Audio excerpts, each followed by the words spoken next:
Judges, chapter 1. Now it came about after the death of Joshua that the sons of Israel inquired of the Lord, saying, Who shall go up first for us against the Canaanites, to fight against them? The Lord said, Judah shall go up. Behold, I have given the land into his hand. Then Judah said to Simeon his brother, Come up with me into the territory allotted me, that we may fight against the Canaanites, and I in turn will go with you into the territory allotted you. So Simeon went with him. Judah went up, and the Lord gave the Canaanites and the Perizzites into their hands, and they defeated 10,000 men at Bezek. They found Adoni-Bezek in Bezek and fought against him, and they defeated the Canaanites and the Perizzites. But Adoni-Bezek fled, and they pursued him and caught him and cut off his thumbs and big toes. Adoni-Bezek said, 70 kings with their thumbs and their big toes cut off used to gather up scraps under my table. As I have done, so God has repaid me. So they brought him to Jerusalem, and he died there. Then the sons of Judah fought against Jerusalem and captured it, and struck it with the edge of the sword, and set the city on fire. Afterward the sons of Judah went down to fight against the Canaanites living in the hill country, and in the Negev, and in the lowland. So Judah went against the Canaanites who lived in Hebron. Now the name of Hebron formerly was Kiriath Arba. And they struck Sheshai, and Ahiman, and Talmai. Then from there he went against the inhabitants of Debir. Now the name of Debir formerly was Kiriath Sepher. And Caleb said, The one who attacks Kiriath Sepher and captures it, I will even give him my daughter Aksah for a wife. Othniel the son of Kenaz, Caleb's younger brother, captured it. So he gave him his daughter Aksah for a wife. Then it came about when she came to him, that she persuaded him to ask her father for a field. Then she alighted from her donkey, and Caleb said to her, What do you want? She said to him, Give me a blessing, since you have given me the land of the Negev. Give me also springs of water. So Caleb gave her the upper springs and the lower springs. The descendants of the Kenite, Moses' father-in-law, went up from the city of palms with the sons of Judah, to the wilderness of Judah which is in the south of Arad, and they went and lived with the people. Then Judah went with Simeon his brother, and they struck the Canaanites living in Zephath, and utterly destroyed it. So the name of the city was called Hormah. And Judah took Gaza with its territory, and Ashkelon with its territory, and Ekron with its territory. Now the Lord was with Judah, and they took possession of the hill country. But they could not drive out the inhabitants of the valley, because they had iron chariots. Then they gave Hebron to Caleb, as Moses had promised, and he drove out from there the 3 sons of Anak. But the sons of Benjamin did not drive out the Jebusites who lived in Jerusalem. So the Jebusites have lived with the sons of Benjamin in Jerusalem to this day. Likewise the house of Joseph went up against Bethel, and the Lord was with them. The house of Joseph spied out Bethel. Now the name of the city was formerly Luz. The spies saw a man coming out of the city, and they said to him, Please show us the entrance to the city, and we will treat you kindly. So he showed them the entrance to the city, and they struck the city with the edge of the sword, but they let the man and all his family go free. The man went into the land of the Hittites and built a city, and named it Luz, which is its name to this day. But Manasseh did not take possession of Beth-shean and its villages, or Tanakh and its villages, or the inhabitants of Dor and its villages, or the inhabitants of Ibleam and its villages, or the inhabitants of Megiddo and its villages. So the Canaanites persisted in living in that land. It came about when Israel became strong, that they put the Canaanites to forced labor, but they did not drive them out completely. Ephraim did not drive out the Canaanites who were living in Gezer, so the Canaanites lived in Gezer among them. Zebulun did not drive out the inhabitants of Kitron, or the inhabitants of Nahalol, so the Canaanites lived among them and became subject to forced labor. Asher did not drive out the inhabitants of Akko, or the inhabitants of Sidon, or of Alab, or of Achzib, or of Helbah, or of Aphik, or of Rehob. So the Asherites lived among the Canaanites, the inhabitants of the land, for they did not drive them out. Naphtali did not drive out the inhabitants of Beth Shemesh, or the inhabitants of Beth Anath, but lived among the Canaanites, the inhabitants of the land, and the inhabitants of Beth Shemesh and Beth Anath became forced labor for them. Then the Amorites forced the sons of Dan into the hill country, for they did not allow them to come down to the valley. Yet the Amorites persisted in living in Mount Heres, in Aijalon, and in Shalbim. But when the power of the house of Joseph grew strong, they became forced labor. The border of the Amorites ran from the ascent of Akrabim, from Selah and upward. Judges, chapter 2. Now the angel of the Lord came up from Gilgal to Bochim, and he said, I brought you up out of Egypt and led you into the land which I have sworn to your fathers. And I said, I will never break my covenant with you. And as for you, you shall make no covenant with the inhabitants of this land. You shall tear down their altars. But you have not obeyed me. What is this you have done? Therefore I also said, I will not drive them out before you, but they will become as thorns in your sides, and their gods will be a snare to you. When the angel of the Lord spoke these words to all the sons of Israel, the people lifted up their voices and wept. So they named that place Bochim, and there they sacrificed to the Lord. When Joshua had dismissed the people, the sons of Israel went each to his inheritance to possess the land. The people served the Lord all the days of Joshua, and all the days of the elders who survived Joshua, who had seen all the great work of the Lord which he had done for Israel. Then Joshua the son of Nun, the servant of the Lord, died at the age of 110, and they buried him in the territory of his inheritance in Timnath-Heres, in the hill country of Ephraim, north of Mount Gosh. All that generation also were gathered to their fathers, and there arose another generation after them who did not know the Lord, nor yet the work which he had done for Israel. Then the sons of Israel did evil in the sight of the Lord and served the Baals, and they forsook the Lord, the God of their fathers, who had brought them out of the land of Egypt, and followed other gods from among the gods of the peoples who were around them, and bowed themselves down to them. Thus they provoked the Lord to anger. So they forsook the Lord and served Baal and the Ashtaroth. The anger of the Lord burned against Israel, and he gave them into the hands of plunderers who plundered them, and he sold them into the hands of their enemies around them, so that they could no longer stand before their enemies. Wherever they went, the hand of the Lord was against them for evil, as the Lord had spoken and as the Lord had sworn to them, so that they were severely distressed.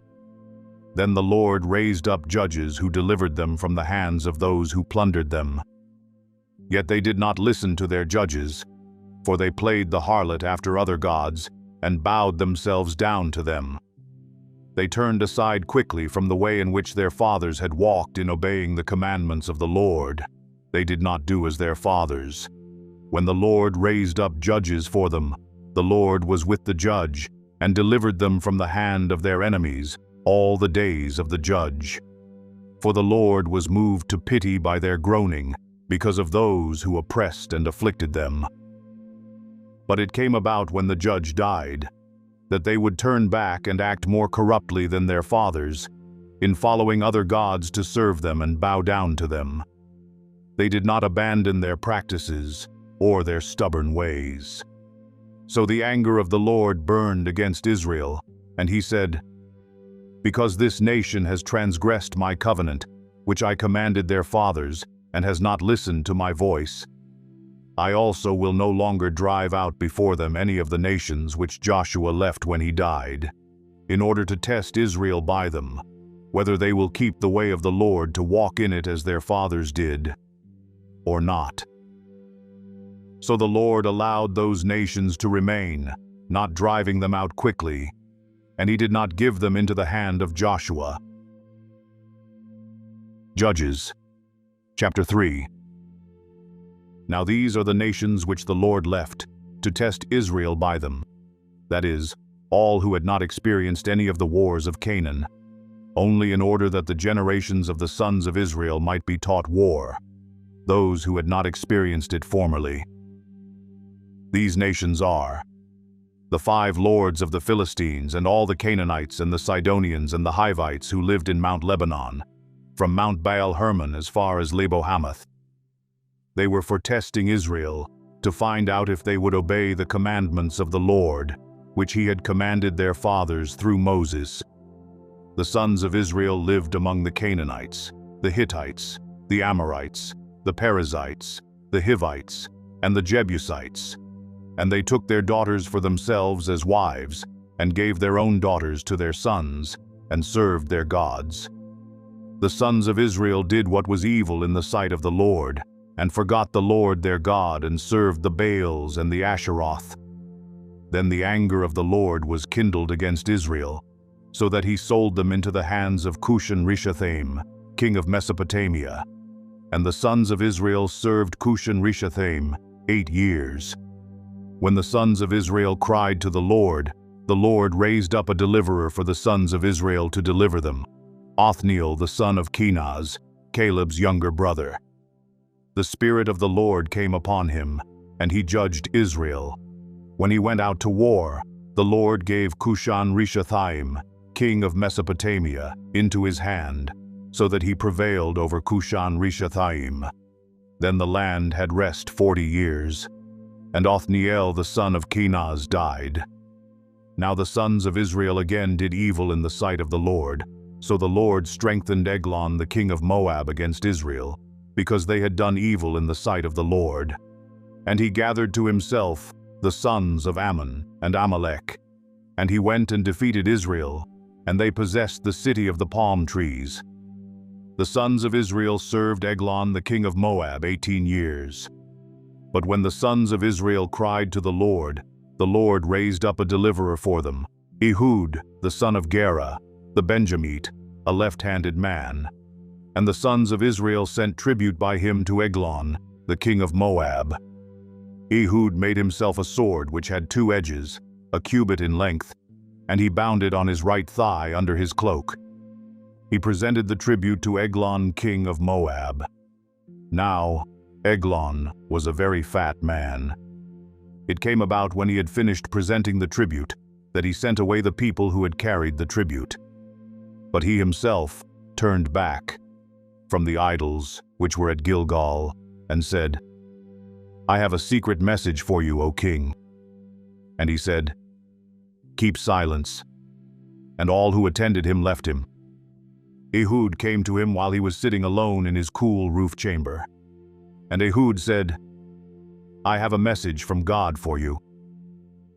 And he arose from his seat. Ehud stretched out his left hand, took the sword from his right thigh, and thrust it into his belly. The handle also went in after the blade, and the fat closed over the blade, for he did not draw the sword out of his belly, and the refuse came out. Then Ehud went out into the vestibule and shut the doors of the roof chamber behind him, and locked them.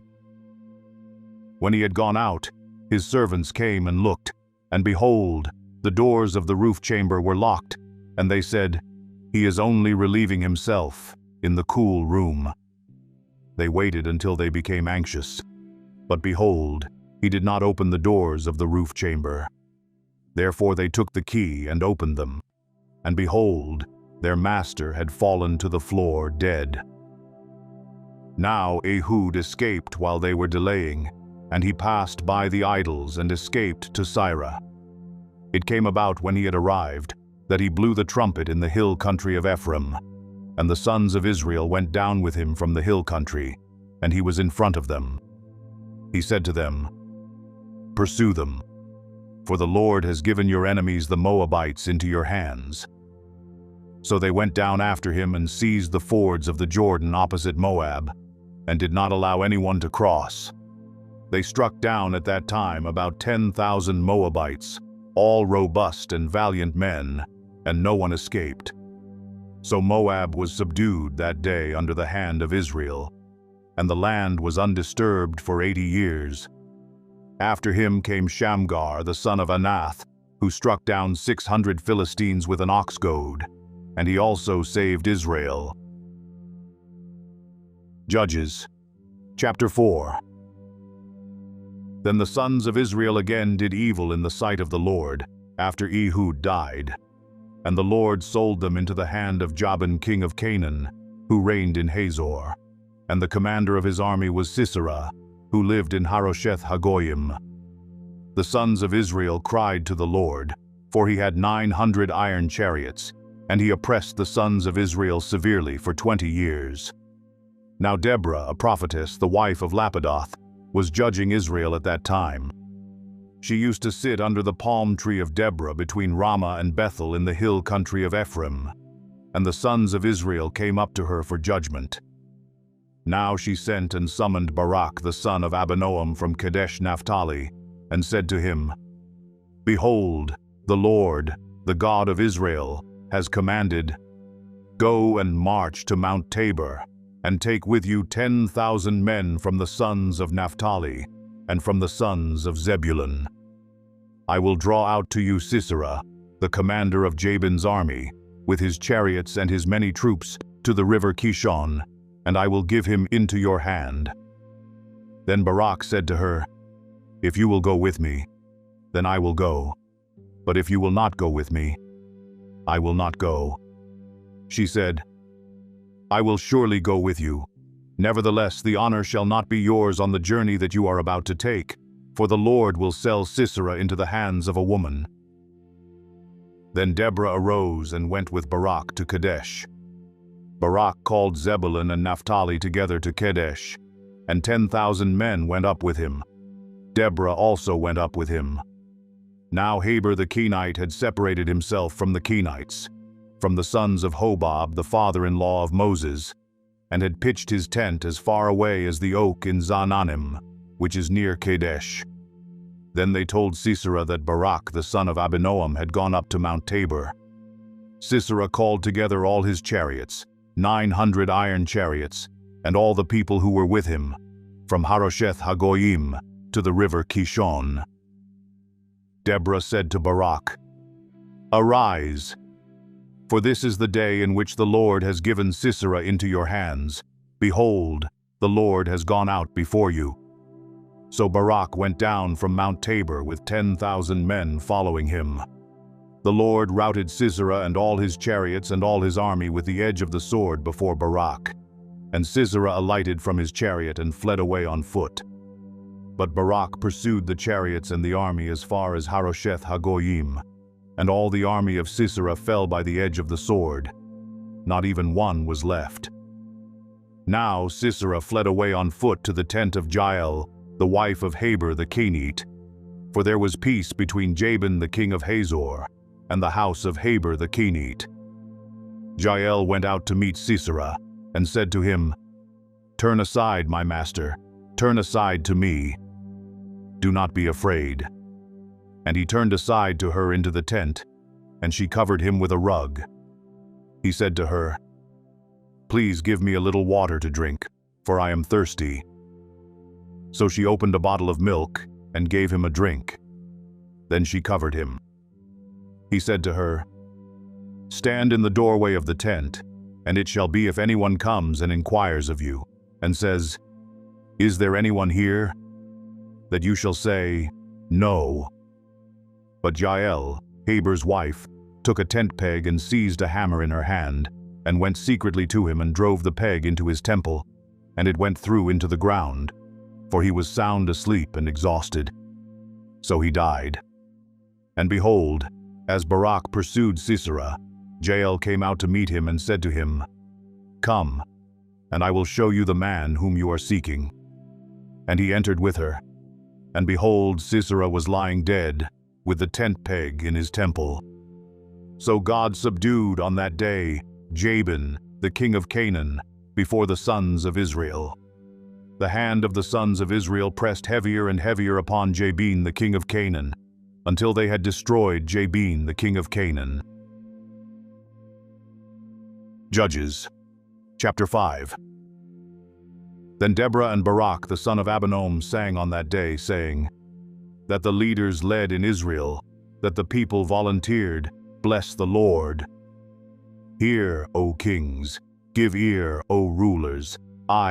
To the Lord I will sing praise to the Lord, the God of Israel. Lord, when you went out from Seir, when you marched from the field of Edom, the earth quaked, the heavens also dripped, even the clouds dripped water. The mountains quaked at the presence of the Lord, this Sinai, at the presence of the Lord, the God of Israel. In the days of Shamgar the son of Anath, in the days of Jael, the highways were deserted, and travelers went by roundabout ways. The peasantry ceased, they ceased in Israel, until I, Deborah, arose, until I arose a mother in Israel. New gods were chosen. Then war was in the gates. Not a shield or a spear was seen among 40,000 in Israel. My heart goes out to the commanders of Israel, the volunteers among the people. Bless the Lord. You who ride on white donkeys, you who sit on rich carpets, and you who travel on the road, sing. At the sound of those who divide flocks among the watering places, there they shall recount the righteous deeds of the Lord, the righteous deeds for his peasantry in Israel. Then the people of the Lord went down to the gates. Awake, awake, Deborah. Awake, awake, sing a song. Arise, Barak, and take away your captives, O son of Abinoam. Then survivors came down to the nobles. The people of the Lord came down to me as warriors. From Ephraim those whose root is in Amalek came down, following you, Benjamin, with your peoples. From Machir commanders came down, and from Zebulun those who wield the staff of office. And the princes of Issachar were with Deborah. As was Issachar, so was Barak. Into the valley they rushed at his heels. Among the divisions of Reuben, there were great resolves of heart. Why did you sit among the sheepfolds, to hear the piping for the flocks? Among the divisions of Reuben, there were great searchings of heart. Gilead remained across the Jordan. And why did Dan stay in ships? Asher sat at the seashore, and remained by its landings. Zebulun was a people who despised their lives even to death, and Naphtali also, on the high places of the field. The kings came and fought, then fought the kings of Canaan at Tanakh near the waters of Megiddo. They took no plunder in silver. The stars fought from heaven, from their courses they fought against Sisera. The torrent of Kishon swept them away, the ancient torrent, the torrent Kishon. O my soul, march on with strength. Then the horse's hoofs beat from the dashing of his valiant steeds. Curse Meroz, said the angel of the Lord, utterly curse its inhabitants, because they did not come to the help of the Lord, against the warriors. Most blessed of women is Jael, the wife of Heber the Kenite. Most blessed is she of women in the tent. He asked for water, and she gave him milk. In a magnificent bowl she brought him curds. She reached out her hand for the tent peg, and her right hand for the workman's hammer. Then she struck Sisera, she smashed his head, and she shattered and pierced his temple. Between her feet he bowed, he fell, he lay. Between her feet he bowed, he fell. Where he bowed, there he fell dead. Out of the window she looked and lamented. The mother of Sisera through the lattice. Why does his chariot delay in coming? Why do the hoofbeats of his chariots tarry? Her wise princesses would answer her. Indeed, she repeats her words to herself. Are they not finding? Are they not dividing the spoil? A maiden, 2 maidens for every warrior. To Sisera a spoil of dyed work, a spoil of dyed work embroidered, dyed work of double embroidery on the neck of the spoiler. Thus let all your enemies perish, O Lord, but let those who love him be like the rising of the sun in its might. and the land was undisturbed for 40 years. Judges, chapter 6. Then the sons of Israel did what was evil in the sight of the Lord, and the Lord gave them into the hands of Midian 7 years. The power of Midian prevailed against Israel. Because of Midian, the sons of Israel made for themselves the dens which were in the mountains, and the caves and the strongholds. For it was when Israel had sown that the Midianites would come up with the Amalekites and the sons of the east, and go against them. So they would camp against them and destroy the produce of the earth, as far as Gaza, and leave no sustenance in Israel, as well as no sheep, ox, or donkey. For they would come up with their livestock and their tents. They would come in like locusts for number. Both they and their camels were innumerable, and they came into the land to devastate it. So Israel was brought very low because of Midian, and the sons of Israel cried to the Lord. Now it came about when the sons of Israel cried to the Lord on account of Midian, that the Lord sent a prophet to the sons of Israel, and he said to them, "Thus says the Lord, the God of Israel, it was I who brought you up from Egypt, and brought you out from the house of slavery. I delivered you from the hands of the Egyptians, and from the hands of all your oppressors, and dispossessed them before you and gave you their land. And I said to you, I am the Lord your God. You shall not fear the gods of the Amorites in whose land you live. But you have not obeyed me." Then the angel of the Lord came and sat under the oak that was in Ophrah, which belonged to Joash the Abiezrite, as his son Gideon was beating out wheat in the winepress, in order to save it from the Midianites.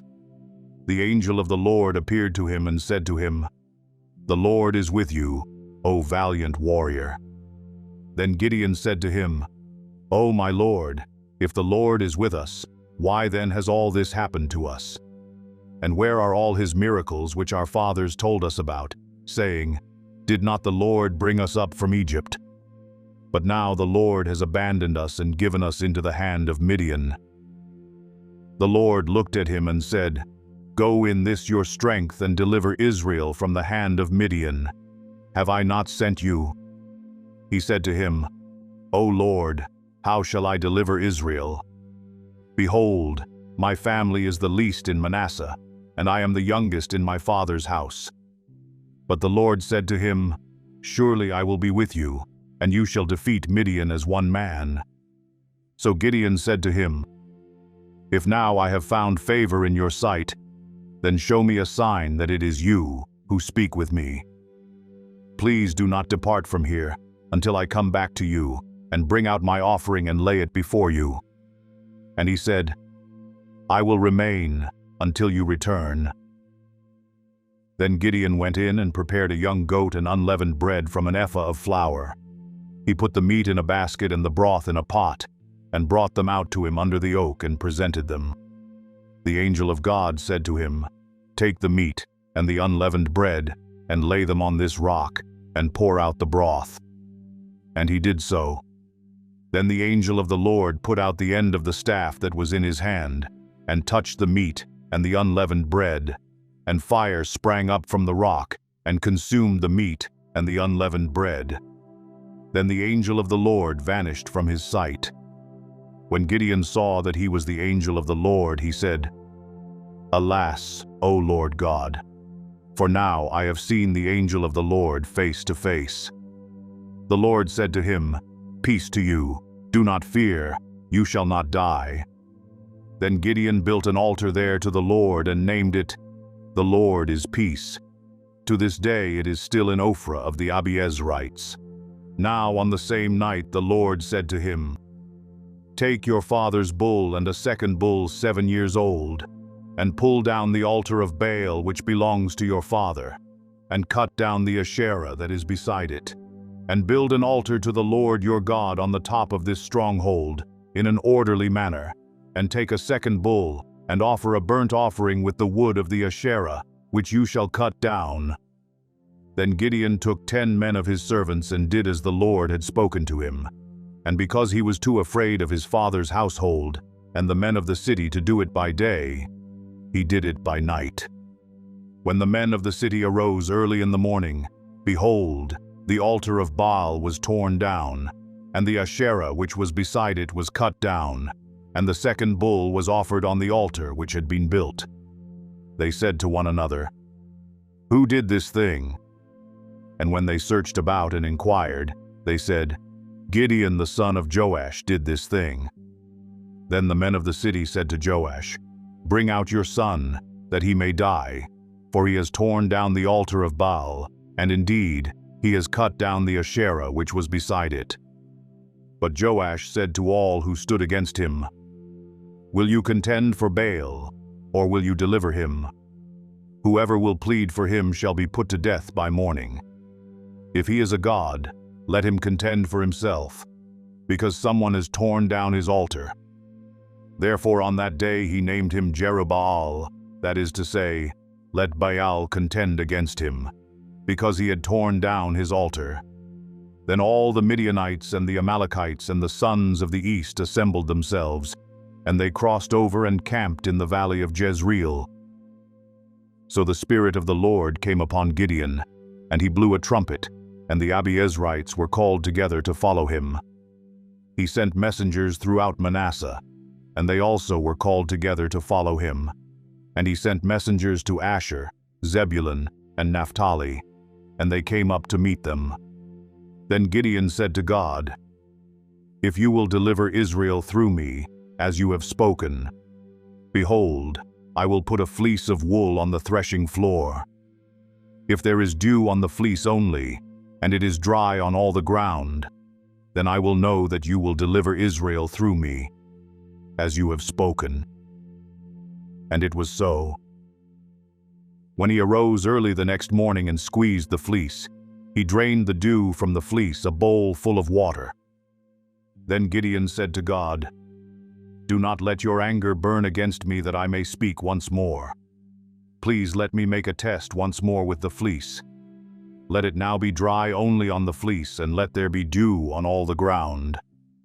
God did so that night, for it was dry only on the fleece, and dew was on all the ground. Judges, chapter 7. Then Jerubbaal, that is Gideon, and all the people who were with him, rose early and camped beside the spring of Harod, and the camp of Midian was on the north side of them by the hill of Moreh, in the valley. The Lord said to Gideon, "The people who are with you are too many for me to give Midian into their hands." For Israel would become boastful, saying, "My own power has delivered me."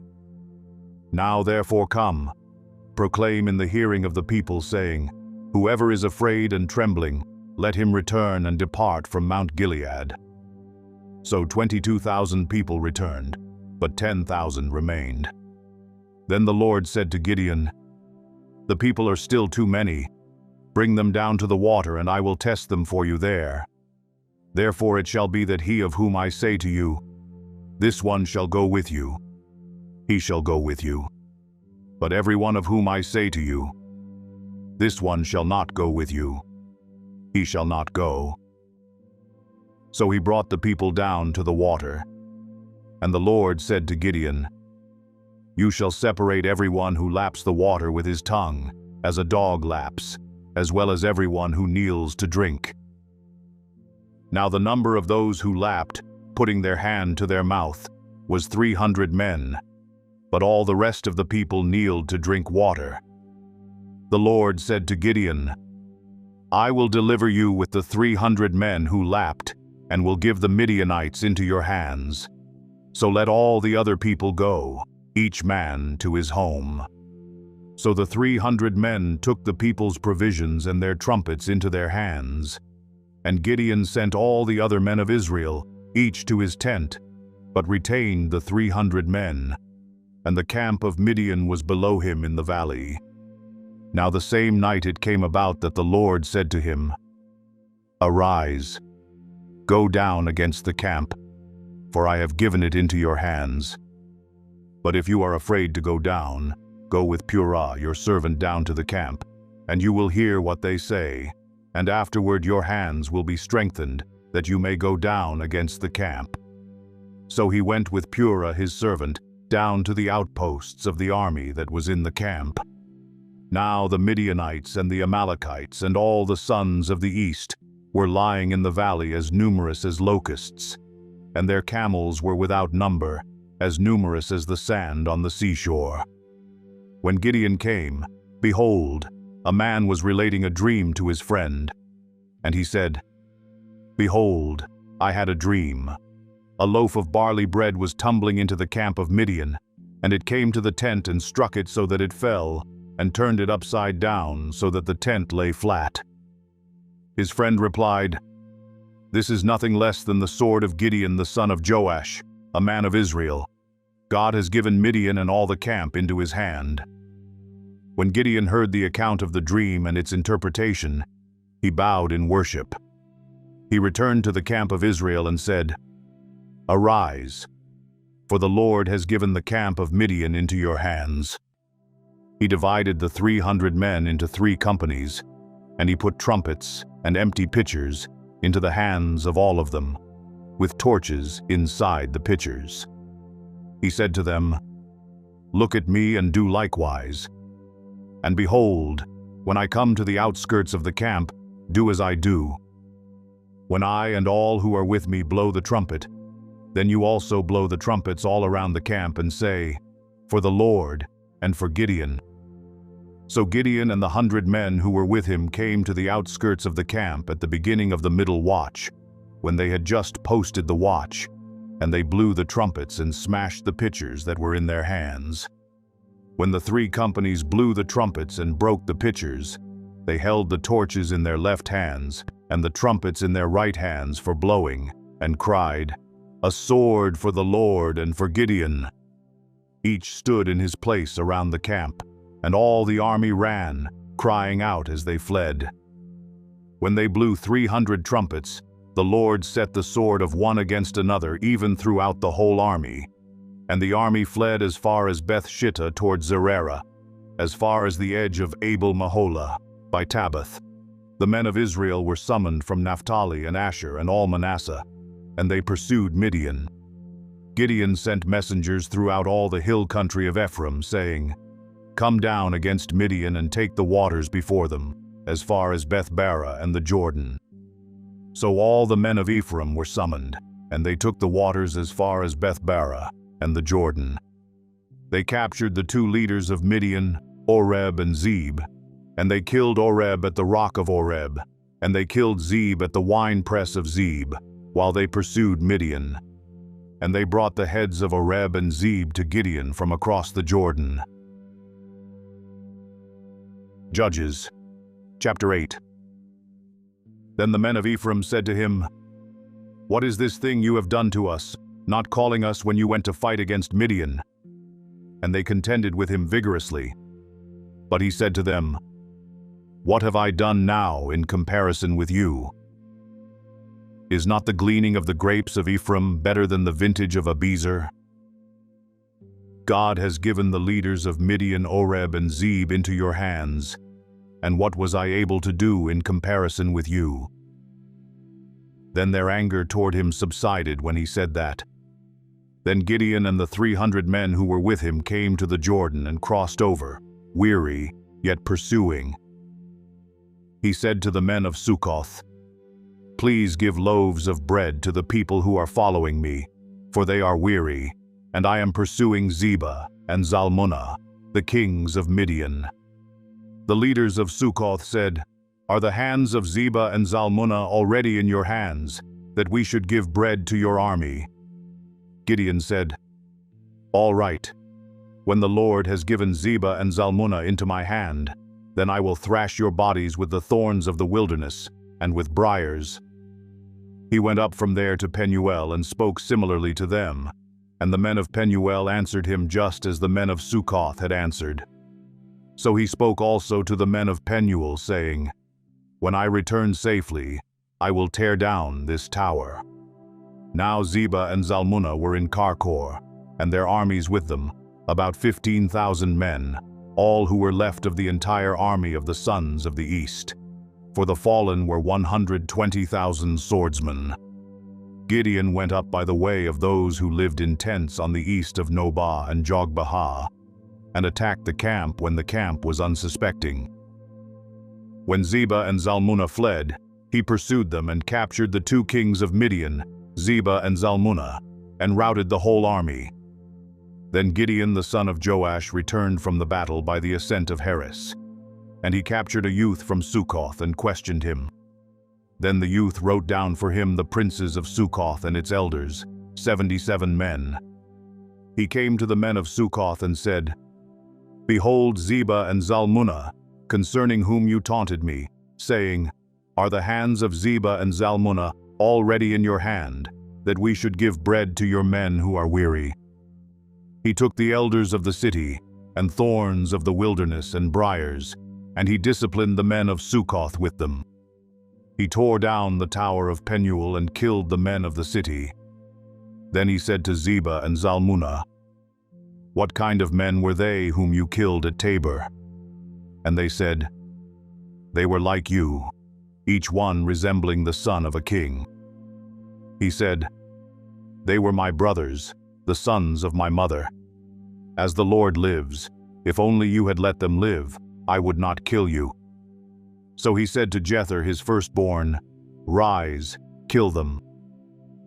But the youth did not draw his sword, for he was afraid, because he was still a youth. Then Zebah and Zalmunna said, "Rise up yourself, and fall on us, for as the man, so is his strength." So Gideon arose and killed Zebah and Zalmunna, and took the crescent ornaments which were on their camels' necks. Then the men of Israel said to Gideon, "Rule over us, both you and your son, also your son's son, for you have delivered us from the hand of Midian." But Gideon said to them, "I will not rule over you, nor shall my son rule over you. The Lord shall rule over you." Yet Gideon said to them, "I would request of you, that each of you give me an earring from his spoil." For they had gold earrings, because they were Ishmaelites. They said, "We will surely give them." So they spread out a garment, and every one of them threw an earring there from his spoil. The weight of the gold earrings that he requested was 1,700 shekels of gold, besides the crescent ornaments and the pendants and the purple robes which were on the kings of Midian, and besides the neckbands that were on their camels' necks.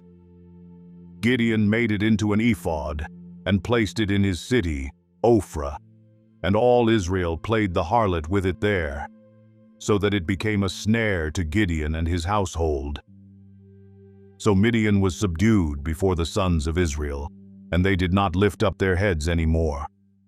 And the land was undisturbed for 40 years in the days of Gideon. Then Jerubbaal the son of Joash went and lived in his own house. Now Gideon had 70 sons who were his direct descendants, for he had many wives. His concubine who was in Shechem also bore him a son, and he named him Abimelech. And Gideon the son of Joash died at a ripe old age and was buried in the tomb of his father Joash, in Ophrah of the Abiezrites. Then it came about, as soon as Gideon was dead, that the sons of Israel again played the harlot with the Baals, and made Baal-berith their god. Thus the sons of Israel did not remember the Lord their God, who had delivered them from the hands of all their enemies on every side. Nor did they show kindness to the household of Jerubbaal, that is Gideon, in accord with all the good that he had done to Israel. Judges, chapter 9. And Abimelech the son of Jerubbaal went to Shechem to his mother's relatives, and spoke to them and to the whole clan of the household of his mother's father, saying, "Speak now, in the hearing of all the leaders of Shechem, which is better for you, that 70 men, all the sons of Jerubbaal, rule over you, or that one man rule over you? Also, remember that I am your bone and your flesh." And his mother's relatives spoke all these words on his behalf in the hearing of all the leaders of Shechem, and they were inclined to follow Abimelech, for they said, "He is our relative." They gave him 70 pieces of silver from the house of Baal-berith, with which Abimelech hired worthless and reckless fellows, and they followed him. Then he went to his father's house at Ophrah, and killed his brothers the sons of Jerubbaal, 70 men, on one stone.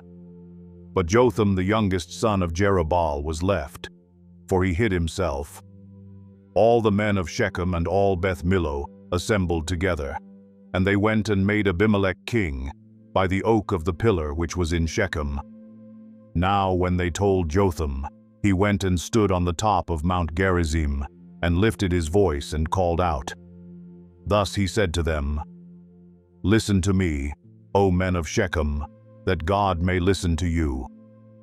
Once the trees went forth to anoint a king over them, and they said to the olive tree, Reign over us. But the olive tree said to them, Shall I leave my fatness with which God and men are honored, and go to wave over the trees? Then the trees said to the fig tree, You come, reign over us. But the fig tree said to them, Shall I leave my sweetness and my good fruit, and go to wave over the trees? Then the trees said to the vine, You come, reign over us. But the vine said to them, Shall I leave my new wine, which cheers God and men, and go to wave over the trees? Finally all the trees said to the bramble, You come, reign over us. The bramble said to the trees, If in truth you are anointing me as king over you, come and take refuge in my shade. But if not, may fire come out from the bramble and consume the cedars of Lebanon. Now therefore, if you have dealt in truth and integrity in making Abimelech king, and if you have dealt well with Jerubbaal and his house, and have dealt with him as he deserved, for my father fought for you and risked his life and delivered you from the hand of Midian. But you have risen against my father's house today and have killed his sons, 70 men, on one stone, and have made Abimelech, the son of his maidservant, king over the men of Shechem, because he is your relative. If then you have dealt in truth and integrity with Jerubbaal and his house this day, rejoice in Abimelech, and let him also rejoice in you. But if not, let fire come out from Abimelech, and consume the men of Shechem and Beth Millo, and let fire come out from the men of Shechem and from Beth Millo, and consume Abimelech. Then Jotham escaped and fled, and went to Beer and remained there because of Abimelech his brother. Now Abimelech ruled over Israel 3 years. Then God sent an evil spirit between Abimelech and the men of Shechem, and the men of Shechem dealt treacherously with Abimelech, so that the violence done to the 70 sons of Jerubbaal might come, and their blood might be laid on Abimelech their brother, who killed them, and on the men of Shechem, who strengthened his hands to kill his brothers. The men of Shechem set men in ambush against him on the tops of the mountains, and they robbed all who might pass by them along the road. And it was told to Abimelech. Now Gaal the son of Ebed came with his relatives, and crossed over into Shechem, and the men of Shechem put their trust in him. They went out into the field and gathered the grapes of their vineyards and trod them, and held a festival. And they went into the house of their God, and ate and drank and cursed Abimelech. Then Gaal the son of Ebed said, Who is Abimelech, and who is Shechem, that we should serve him? Is he not the son of Jerubbaal, and is Zebul not his lieutenant? Serve the men of Hamor the father of Shechem. But why should we serve him? Would therefore that this people were under my authority, then I would remove Abimelech. And he said to Abimelech, Increase your army and come out. When Zebul the ruler of the city heard the words of Gaal the son of Ebed, his anger burned. He sent messengers to Abimelech deceitfully, saying, Behold, Gaal the son of Ebed and his relatives have come to Shechem, and behold, they are stirring up the city against you. Now therefore, arise by night, you and the people who are with you, and lie in wait in the field. In the morning, as soon as the sun is up, you shall rise early and rush upon the city. And behold, when he and the people who are with him come out against you, you shall do to them whatever you can. So Abimelech and all the people who were with him arose by night and lay in wait against Shechem in 4 companies. Now Gaal the son of Ebed went out and stood in the entrance of the city gate, and Abimelech and the people who were with him arose from the ambush. When Gaal saw the people, he said to Zebul, "Look, people are coming down from the tops of the mountains." But Zebul said to him, "You are seeing the shadow of the mountains as if they were men." Gaal spoke again and said, "Behold, people are coming down from the highest part of the land, and 1 company comes by the way of the diviner's oak." Then Zebul said to him, "Where is your boasting now with which you said, 'Who is Abimelech that we should serve him?' Is this not the people whom you despised? Go out now and fight with them." So Gaal went out before the leaders of Shechem and fought with Abimelech. Abimelech chased him, and he fled before him, and many fell wounded up to the entrance of the gate. Then Abimelech remained at Arumah, but Zebul drove out Gaal and his relatives, so that they could not remain in Shechem. Now it came about the next day that the people went out to the field, and it was told to Abimelech. So he took his people and divided them into 3 companies, and lay in wait in the field. When he looked and saw the people coming out from the city, he arose against them and slew them. Then Abimelech and the company who was with him dashed forward and stood in the entrance of the city gate. The other 2 companies then dashed against all who were in the field and slew them. Abimelech fought against the city all that day, and he captured the city and killed the people who were in it. Then he razed the city and sowed it with salt. When all the leaders of the tower of Shechem heard of it, they entered the inner chamber of the temple of El-Berith. It was told Abimelech that all the leaders of the tower of Shechem were gathered together. So Abimelech went up to Mount Zalmon, he and all the people who were with him. And Abimelech took an axe in his hand, and cut down a branch from the trees, and lifted it, and laid it on his shoulder. Then he said to the people who were with him, "What you have seen me do, hurry and do likewise." All the people also cut down each one his branch, and followed Abimelech, and put them on the inner chamber, and set the inner chamber on fire over those inside, so that all the men of the tower of Shechem also died, about 1,000 men and women. Then Abimelech went to Thebez, and he camped against Thebez and captured it. But there was a strong tower in the center of the city, and all the men and women with all the leaders of the city fled there and shut themselves in, and they went up on the roof of the tower. So Abimelech came to the tower and fought against it, and approached the entrance of the tower to burn it with fire. But a certain woman threw an upper millstone on Abimelech's head, crushing his skull.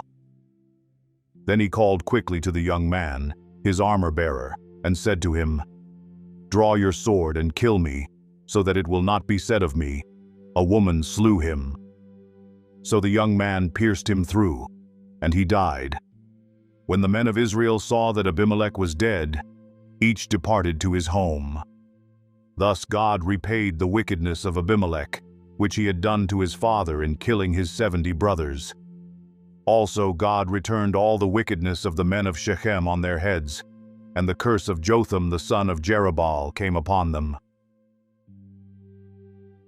Judges, chapter 10. Now after Abimelech died, Tola the son of Puah, the son of Dodo, a man of Issachar, arose to save Israel, and he lived in Shamir in the hill country of Ephraim. He judged Israel 23 years. Then he died and was buried in Shamir. After him, Jair the Gileadite arose and judged Israel 22 years. He had 30 sons who rode on 30 donkeys, and they had 30 cities in the land of Gilead that are called Havoth Jair to this day. And Jair died and was buried in Camon. Then the sons of Israel again did evil in the sight of the Lord, served the Baals and the Ashtaroth, the gods of Aram, the gods of Sidon, the gods of Moab, the gods of the sons of Ammon, and the gods of the Philistines. Thus they forsook the Lord and did not serve him. The anger of the Lord burned against Israel, and he sold them into the hands of the Philistines and into the hands of the sons of Ammon. They afflicted and crushed the sons of Israel that year. For 18 years they afflicted all the sons of Israel who were beyond the Jordan in Gilead, in the land of the Amorites. The sons of Ammon crossed the Jordan to fight also against Judah, Benjamin, and the house of Ephraim, so that Israel was greatly distressed. Then the sons of Israel cried out to the Lord, saying, "We have sinned against you, for indeed we have forsaken our God and served the Baals."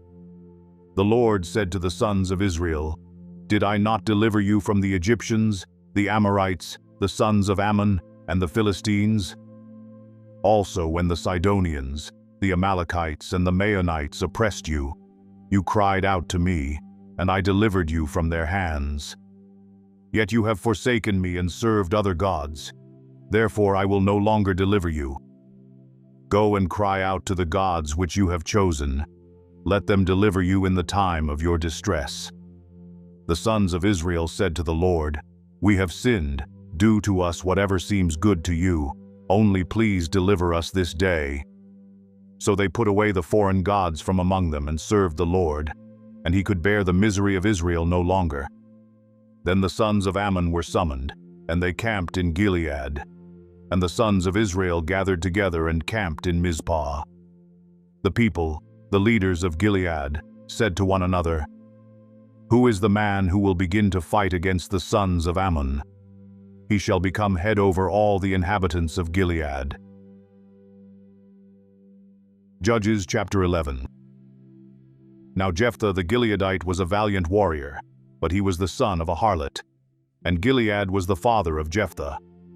Gilead's wife bore him sons, and when his wife's sons grew up, they drove Jephthah out and said to him, "You shall not have an inheritance in our father's house, for you are the son of another woman." So Jephthah fled from his brothers and lived in the land of Tob, and worthless fellows gathered themselves about Jephthah, and they went out with him. It came about after a while that the sons of Ammon fought against Israel. When the sons of Ammon fought against Israel, the elders of Gilead went to get Jephthah from the land of Tob, and they said to Jephthah, "Come and be our chief, that we may fight against the sons of Ammon." Then Jephthah said to the elders of Gilead, "Did you not hate me and drive me from my father's house? So why have you come to me now when you are in trouble?" The elders of Gilead said to Jephthah, "For this reason we have now returned to you, that you may go with us and fight with the sons of Ammon, and become head over all the inhabitants of Gilead."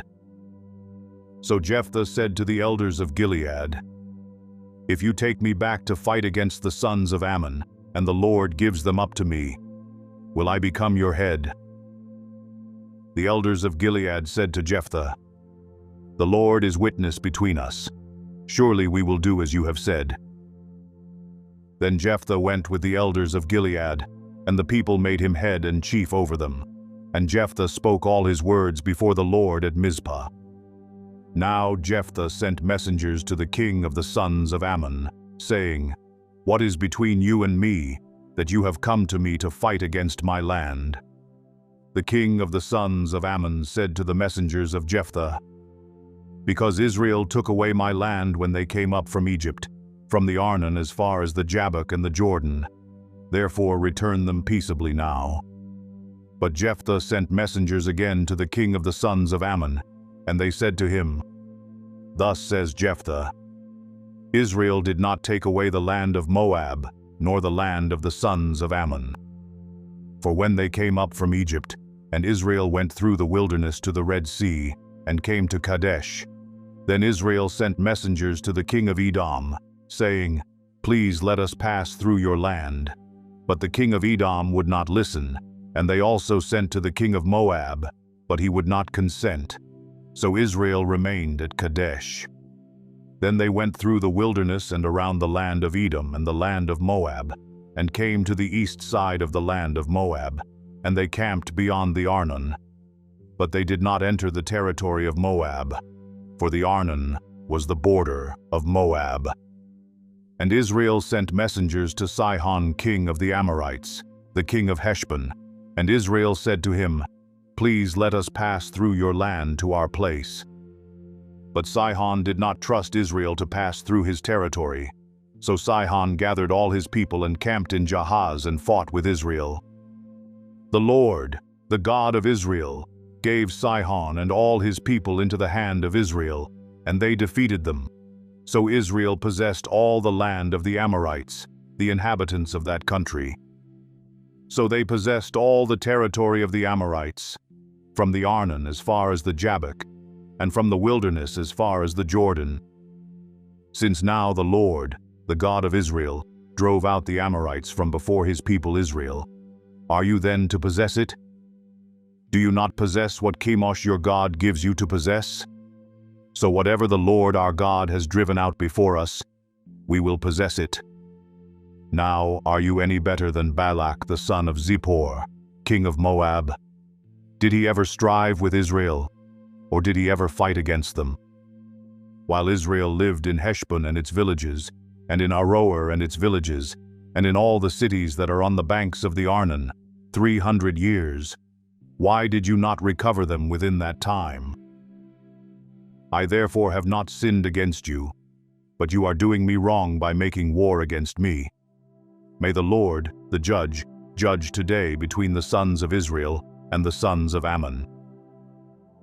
But the king of the sons of Ammon disregarded the message which Jephthah sent him. Now the Spirit of the Lord came upon Jephthah, so that he passed through Gilead and Manasseh. Then he passed through Mizpah of Gilead, and from Mizpah of Gilead he went on to the sons of Ammon.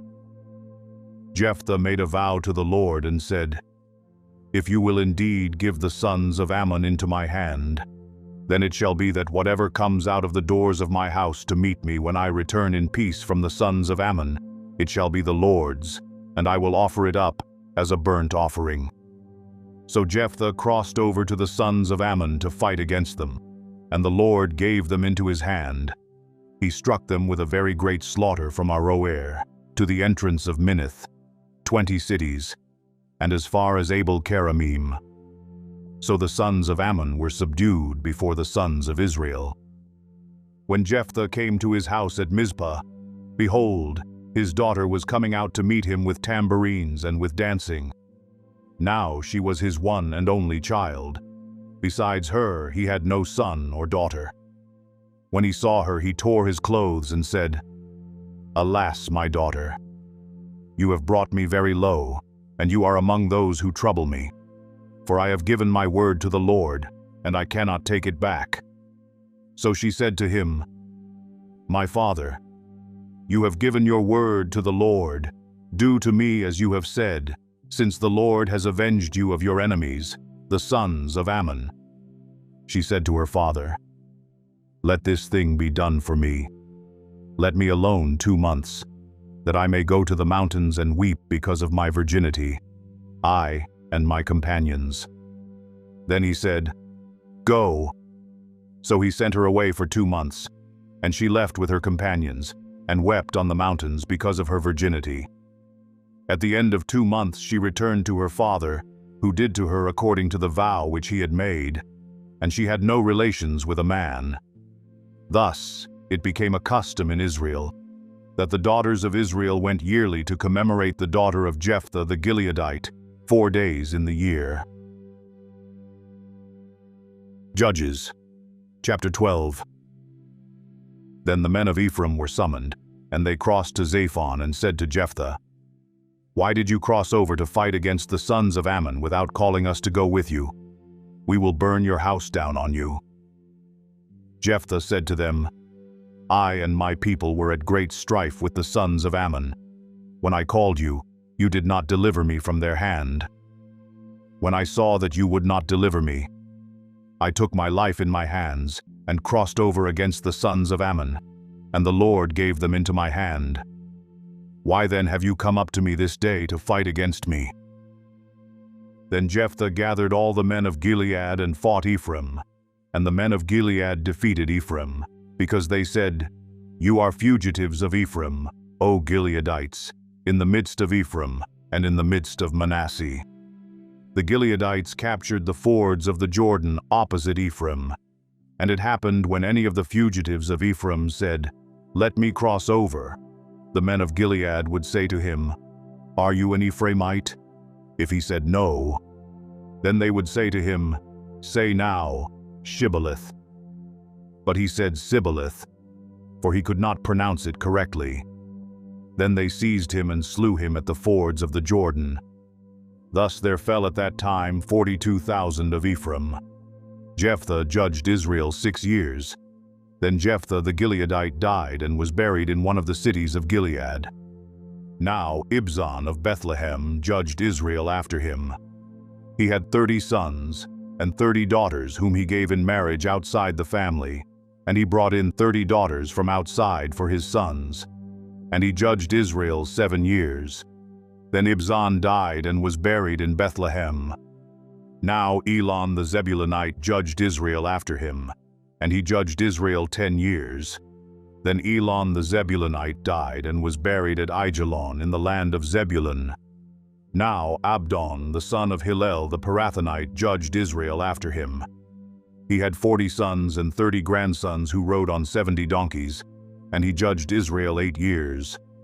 Then Abdon the son of Hillel the Pirathonite died, and was buried at Pirathon in the land of Ephraim, in the hill country of the Amalekites. Judges, chapter 13. Now the sons of Israel again did evil in the sight of the Lord, so that the Lord gave them into the hands of the Philistines 40 years. There was a certain man of Zorah, of the family of the Danites, whose name was Manoah, and his wife was barren and had borne no children. Then the angel of the Lord appeared to the woman and said to her, "Behold now, you are barren and have borne no children, but you shall conceive and give birth to a son. Now therefore, be careful not to drink wine or strong drink, nor eat any unclean thing. For behold, you shall conceive and give birth to a son, and no razor shall come upon his head, for the boy shall be a Nazirite to God from the womb, and he shall begin to deliver Israel from the hands of the Philistines." Then the woman came and told her husband, saying, "A man of God came to me, and his appearance was like the appearance of the angel of God, very awesome. And I did not ask him where he came from, nor did he tell me his name. But he said to me, 'Behold, you shall conceive and give birth to a son, and now you shall not drink wine or strong drink, nor eat any unclean thing. For the boy shall be a Nazirite to God, from the womb to the day of his death.' Then Manoah entreated the Lord and said, 'O Lord, please let the man of God whom you have sent come to us again, that he may teach us what to do for the boy who is to be born.' God listened to the voice of Manoah. And the angel of God came again to the woman as she was sitting in the field. But Manoah, her husband, was not with her. So the woman ran quickly and told her husband, 'Behold, the man who came the other day has appeared to me.' Then Manoah arose and followed his wife, and when he came to the man, he said to him, 'Are you the man who spoke to the woman?' And he said, 'I am.' Manoah said, 'Now when your words come to pass, what shall be the boy's mode of life and his vocation?' So the angel of the Lord said to Manoah, 'Let the woman pay attention to all that I said. She should not eat anything that comes from the vine, nor drink wine or strong drink, nor eat any unclean thing. Let her observe all that I commanded.'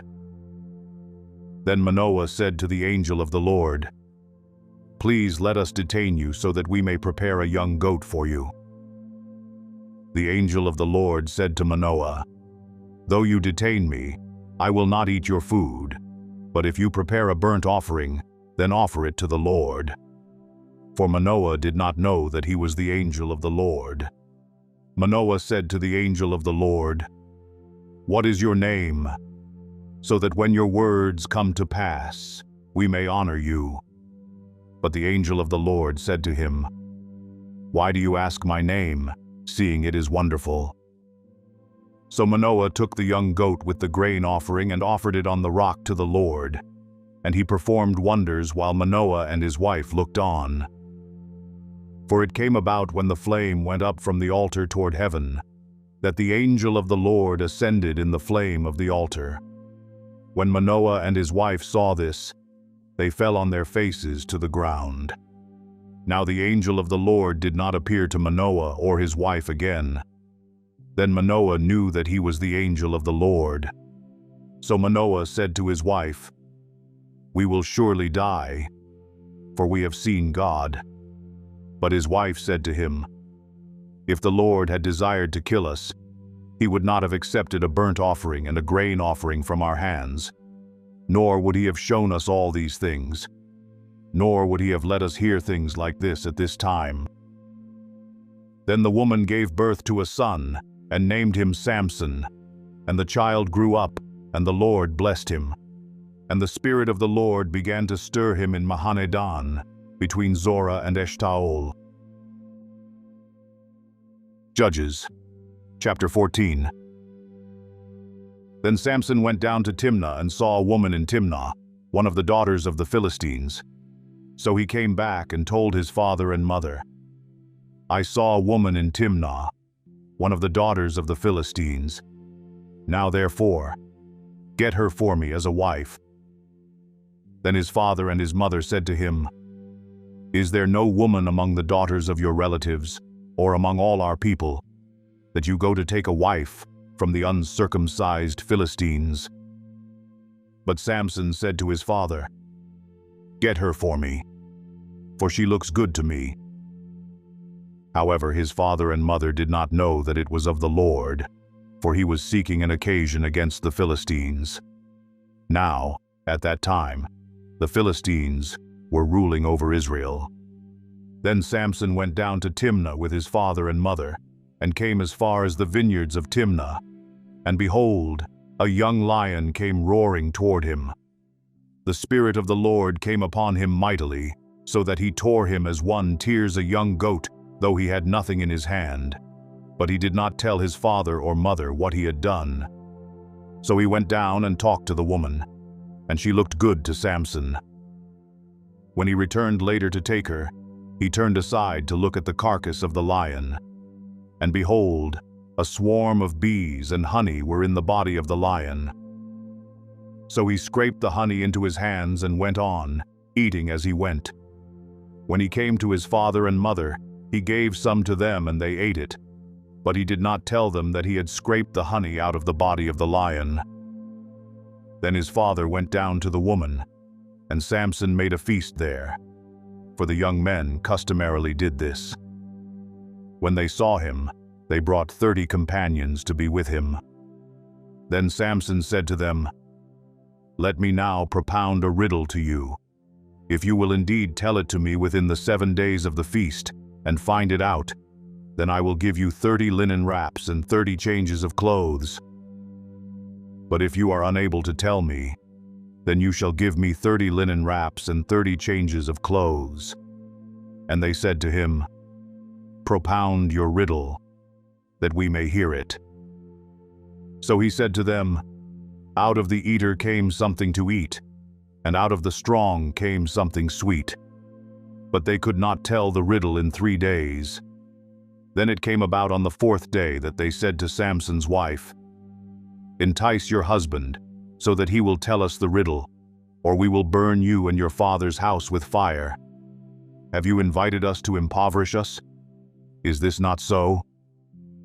Samson's wife wept before him and said, "You only hate me, and you do not love me. You have propounded a riddle to the sons of my people, and have not told it to me." And he said to her, "Behold, I have not told it to my father or mother, so should I tell you?" However, she wept before him 7 days while their feast lasted. And on the 7th day he told her because she pressed him so hard. She then told the riddle to the sons of her people. So the men of the city said to him on the 7th day before the sun went down, "What is sweeter than honey, and what is stronger than a lion?" And he said to them, "If you had not plowed with my heifer, you would not have found out my riddle." Then the Spirit of the Lord came upon him mightily, and he went down to Ashkelon, and killed 30 of them, and took their spoil, and gave the changes of clothes to those who told the riddle. And his anger burned, and he went up to his father's house. But Samson's wife was given to his companion who had been his friend. Judges, chapter 15. But after a while, in the time of wheat harvest, Samson visited his wife with a young goat, and said, "I will go into my wife in her room." But her father did not let him enter. Her father said, "I really thought that you hated her intensely, so I gave her to your companion. Is not her younger sister more beautiful than she? Please let her be yours instead." Samson then said to them, "This time I shall be blameless in regard to the Philistines, when I do them harm."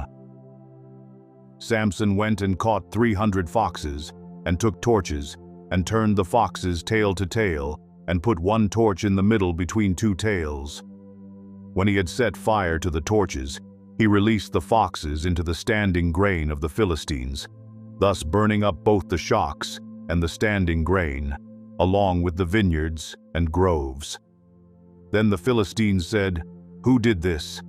And they said, "Samson, the son-in-law of the Timnite, because he took his wife and gave her to his companion."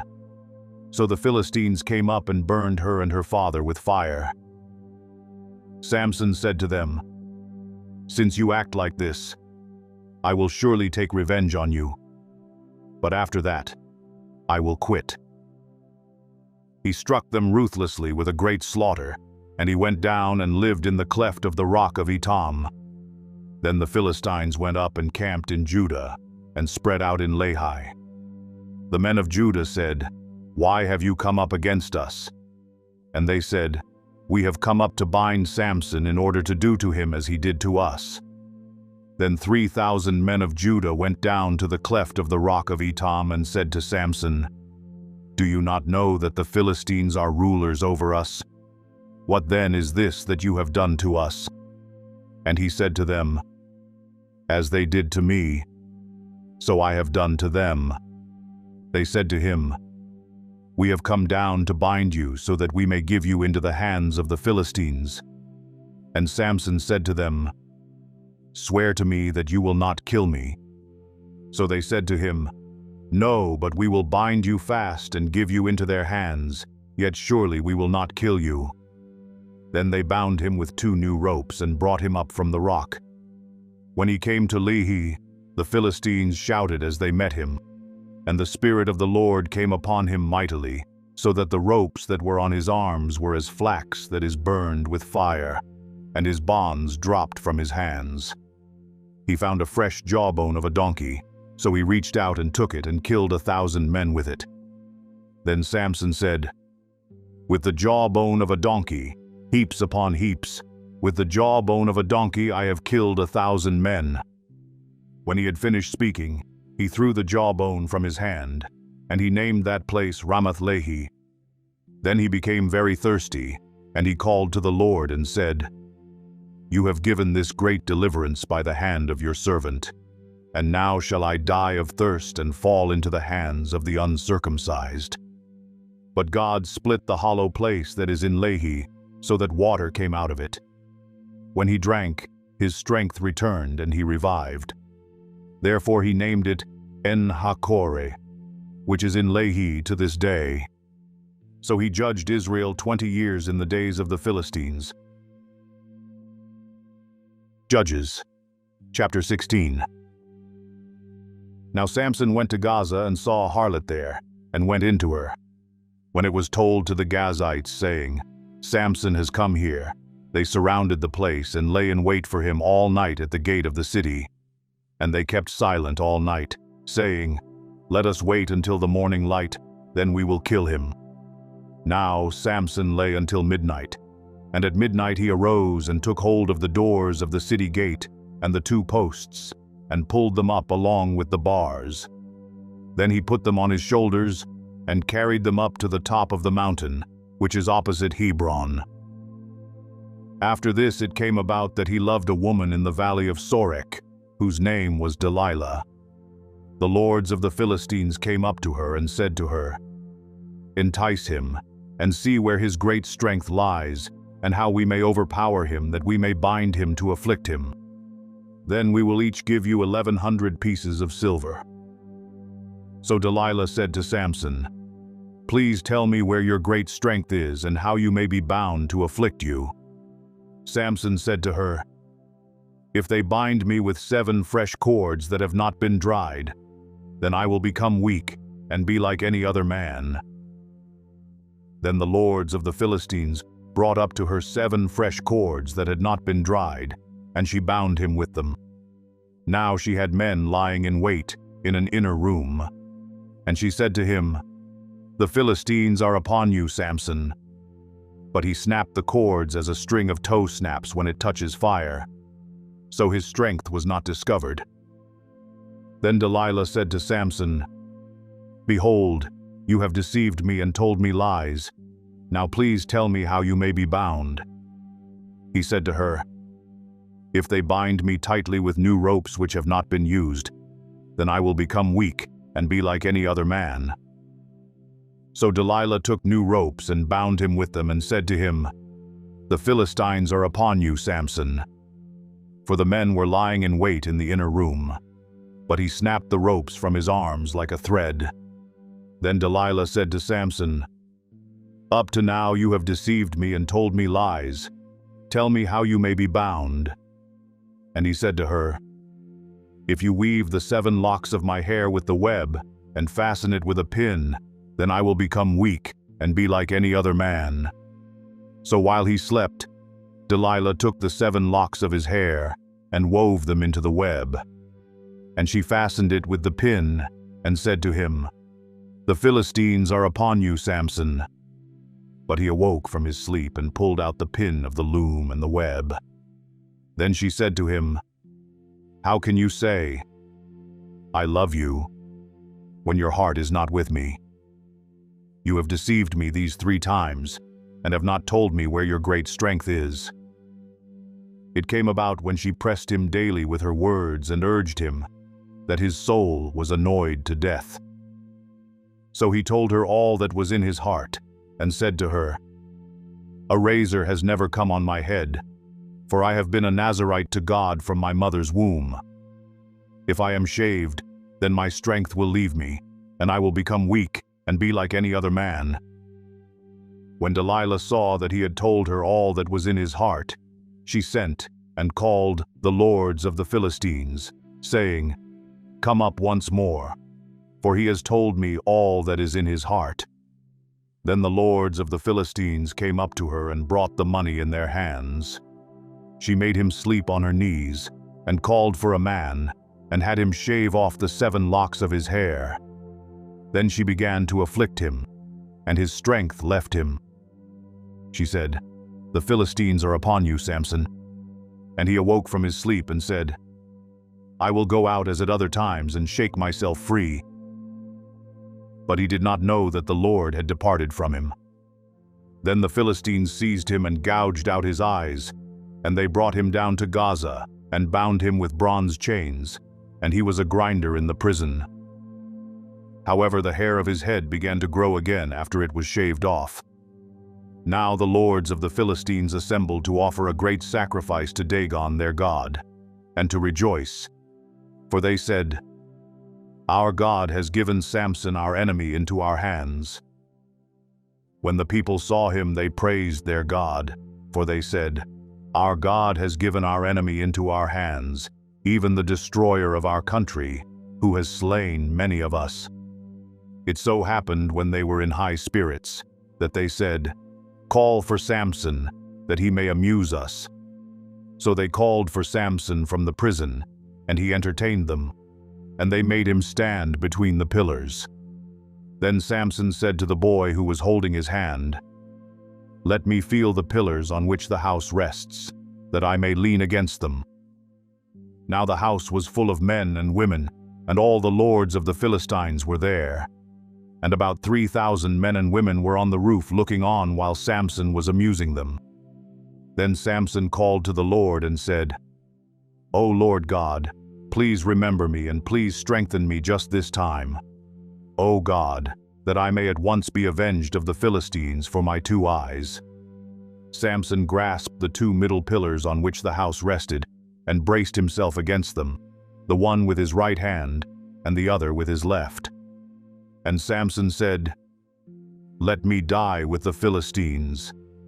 And he bent with all his might so that the house fell on the lords and all the people who were in it. So the dead whom he killed at his death were more than those whom he killed in his life. Then his brothers and all his father's household came down, took him, brought him up and buried him between Zorah and Eshtaol, in the tomb of Manoah his father. Thus he had judged Israel 20 years. Judges, chapter 17. Now there was a man of the hill country of Ephraim whose name was Micah. He said to his mother, "The 1,100 pieces of silver which were taken from you, about which you uttered a curse in my hearing, behold, the silver is with me. I took it." And his mother said, "Blessed be my son by the Lord."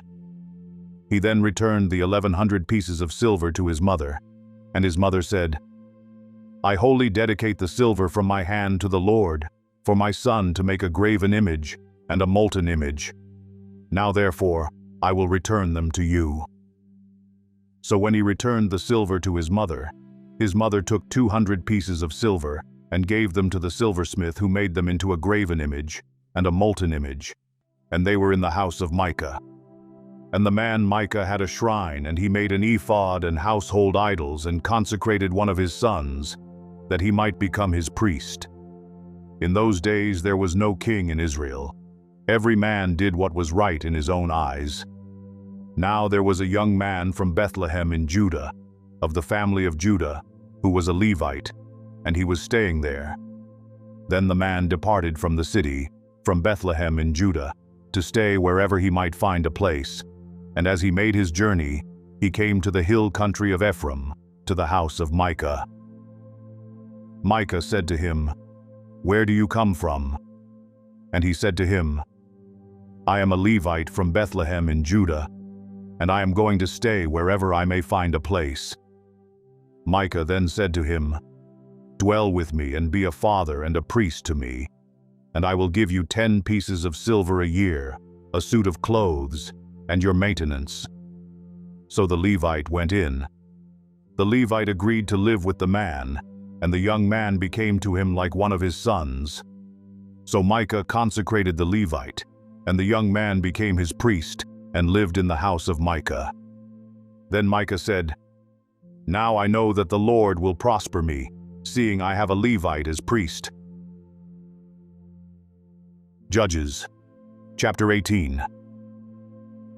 In those days there was no king of Israel, and in those days the tribe of the Danites was seeking an inheritance for themselves to live in, for until that day an inheritance had not been allotted to them as a possession among the tribes of Israel.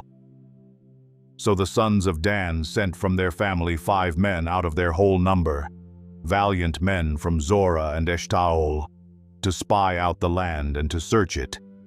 And they said to them, "Go, search the land."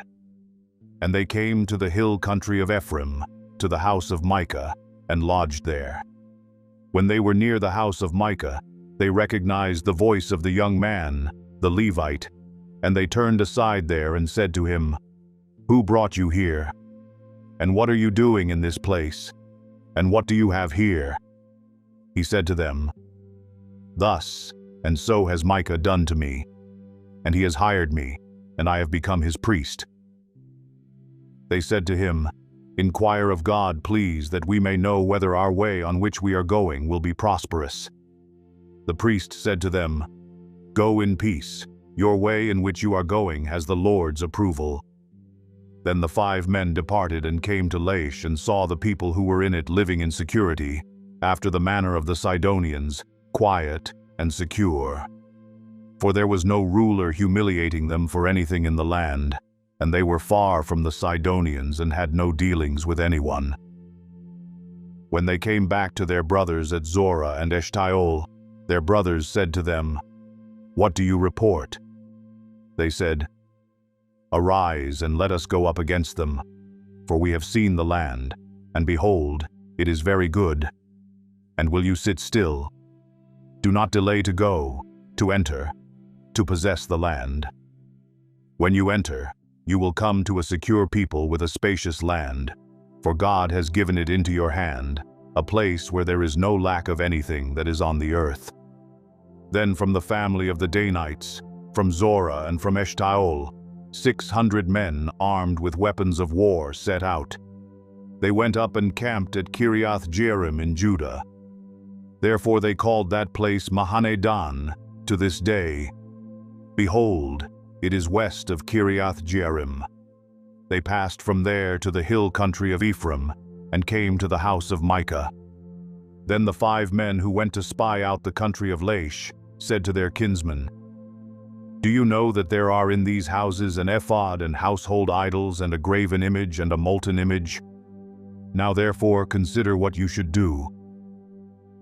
They turned aside there and came to the house of the young man, the Levite, to the house of Micah, and asked him of his welfare. The 600 men, armed with their weapons of war, who were of the sons of Dan, stood by the entrance of the gate. Now the 5 men who went to spy out the land went up and entered there, and took the graven image and the ephod and household idols and the molten image, while the priest stood by the entrance of the gate with the 600 men armed with weapons of war. When these went into Micah's house and took the graven image, the ephod and household idols and the molten image, the priest said to them, "What are you doing?" They said to him, "Be silent, put your hand over your mouth and come with us, and be to us a father and a priest. Is it better for you to be a priest to the house of one man, or to be priest to a tribe and a family in Israel?" The priest's heart was glad, and he took the ephod and household idols and the graven image, and went among the people. Then they turned and departed, and put the little ones and the livestock and the valuables in front of them. When they had gone some distance from the house of Micah, the men who were in the houses near Micah's house assembled and overtook the sons of Dan. They cried to the sons of Dan, who turned around and said to Micah, "What is the matter with you, that you have assembled together?" He said, "You have taken away my gods which I made, and the priest, and have gone away, and what do I have besides? So how can you say to me, 'What is the matter with you?'" The sons of Dan said to him, "Do not let your voice be heard among us, or else fierce men will fall upon you, and you will lose your life with the lives of your household." So the sons of Dan went on their way, and when Micah saw that they were too strong for him, he turned and went back to his house. Then they took what Micah had made and the priest who had belonged to him, and came to Laish, to a people quiet and secure, and struck them with the edge of the sword, and they burned the city with fire. And there was no one to deliver them, because it was far from Sidon, and they had no dealings with anyone. And it was in the valley which is near Beth Rehob. And they rebuilt the city and lived in it. They called the name of the city Dan, after the name of Dan their father who was born in Israel. However, the name of the city formerly was Laish. The sons of Dan set up for themselves the graven image, and Jonathan, the son of Gershom, the son of Manasseh, he and his sons were priests to the tribe of the Danites until the day of the captivity of the land. So they set up for themselves Micah's graven image which he had made, all the time that the house of God was at Shiloh. Judges, chapter 19. Now it came about in those days when there was no king in Israel, that there was a certain Levite staying in the remote part of the hill country of Ephraim, who took a concubine for himself from Bethlehem in Judah. But his concubine played the harlot against him, and she went away from him to her father's house in Bethlehem in Judah, and was there for a period of 4 months. Then her husband arose and went after her to speak tenderly to her in order to bring her back, taking with him his servant, and a pair of donkeys. So she brought him into her father's house. And when the girl's father saw him, he was glad to meet him. His father-in-law, the girl's father, detained him, and he remained with him 3 days. So they ate and drank and lodged there. Now on the 4th day they got up early in the morning, and he prepared to go. And the girl's father said to his son-in-law, "Sustain yourself with a piece of bread, and afterward you may go." So both of them sat down and ate and drank together. And the girl's father said to the man, "Please be willing to spend the night, and let your heart be merry." Then the man arose to go, but his father-in-law urged him so that he spent the night there again. On the 5th day he arose to go early in the morning, and the girl's father said, "Please sustain yourself, and wait until afternoon." So both of them ate. When the man arose to go along with his concubine and servant, his father-in-law, the girl's father, said to him, "Behold now, the day has drawn to a close. Please spend the night. Lo, the day is coming to an end. Spend the night here that your heart may be merry. Then tomorrow you may arise early for your journey so that you may go home."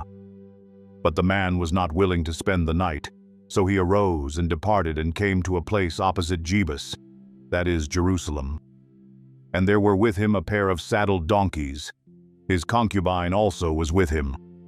When they were near Jebus, the day was almost gone, and the servant said to his master, "Please come, and let us turn aside into this city of the Jebusites, and spend the night in it." However, his master said to him, "We will not turn aside into the city of foreigners who are not of the sons of Israel, but we will go on as far as Gibeah." He said to his servant, "Come and let us approach one of these places, and we will spend the night in Gibeah or Ramah." So they passed along and went their way, and the sun set on them near Gibeah, which belongs to Benjamin. They turned aside there in order to enter and lodge in Gibeah. When they entered, they sat down in the open square of the city, for no one took them into his house to spend the night. Then behold, an old man was coming out of the field from his work at evening. Now the man was from the hill country of Ephraim, and he was staying in Gibeah. But the men of the place were Benjamites. And he lifted up his eyes and saw the traveler in the open square of the city. And the old man said, "Where are you going? And where do you come from?" He said to him, "We are passing from Bethlehem in Judah to the remote part of the hill country of Ephraim, for I am from there, and I went to Bethlehem in Judah. But I am now going to my house, and no man will take me into his house. Yet there is both straw and fodder for our donkeys, and also bread and wine for me, your maidservant, and the young man who is with your servants. There is no lack of anything." The old man said, "Peace to you. Only let me take care of all your needs. However, do not spend the night in the open square." So he took him into his house and gave the donkeys fodder, and they washed their feet and ate and drank. While they were celebrating, behold, the men of the city, certain worthless fellows, surrounded the house, pounding the door. And they spoke to the owner of the house, the old man, saying, "Bring out the man who came into your house, that we may have relations with him." Then the man, the owner of the house, went out to them and said to them, "No, my fellows, please do not act so wickedly. Since this man has come into my house, do not commit this act of folly. Here is my virgin daughter and his concubine. Please let me bring them out that you may ravish them and do to them whatever you wish. But do not commit such an act of folly against this man." But the men would not listen to him. So the man seized his concubine and brought her out to them. And they raped her and abused her all night until morning, then let her go at the approach of dawn. As the day began to dawn, the woman came and fell down at the doorway of the man's house where her master was, until full daylight. When her master arose in the morning and opened the doors of the house and went out to go on his way, then behold, his concubine was lying at the doorway of the house, with her hands on the threshold. He said to her, "Get up and let us go." But there was no answer.